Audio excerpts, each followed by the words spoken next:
అన్ని రకాల వస్త్రాలపై up to 66% off. Baahubali cinema ఓ సంచలనం. 2 భాగాలుగా వచ్చిన ఈ సినిమాను ఎప్పుడు చూసినా సరే గూస్ బంప్స్ రావడం గ్యారంటీ. అసలు బాహుబలి లేకుంటే ఈరోజు పాన్ ఇండియా సినిమాలే లేవు.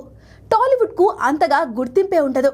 కానీ ప్రభాస్, రాజమౌళి 5 ఏళ్ల కష్టానికి ఈరోజు ఇండియన్ సినిమాలు అంటే హాలీవుడ్ సైతం టాలీవుడ్ వైపు చూస్తుంది. అలాంటి బాహుబలి సినిమా రిలీజ్ అయ్యి ఈ ఏడాదితో 10 ఏళ్లు పూర్తి చేసుకుంది. అక్టోబర్ 31న భారీ ఎత్తున రీ రిలీజ్ కు ప్లాన్ చేస్తున్నారు. 2 భాగాలుగా తెరకెక్కిన బాహుబలిని ఒకే పార్ట్ గా రీ రిలీజ్ చేయబోతున్నారు. బాహుబలి ద ఎపిక్ 5 గంటలకు పైగా రన్ టైమ్ తో రిలీజ్ చేయబోతున్నారు. ఇక బాహుబలి రీ రిలీజ్ అవుతుండడంతో ఇప్పటి వరకు ఉన్న రీ రిలీజ్ రికార్డులన్నీ తుడిచిపెట్టుకుపోయేలా ఉన్నాయి.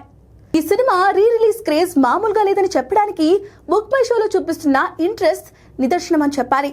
బుక్ మై షోలో కొత్త సినిమా కూడా లేని ఇంట్రెస్ట్ బాహుబలి సొంతం చేసుకుంది. బాలీవుడ్ భారీ ప్రాజెక్ట్ రామాయణకు మించి ఇంట్రెస్ట్ తో బాహుబలి సెన్సేషన్ క్రియేట్ చేస్తుంది.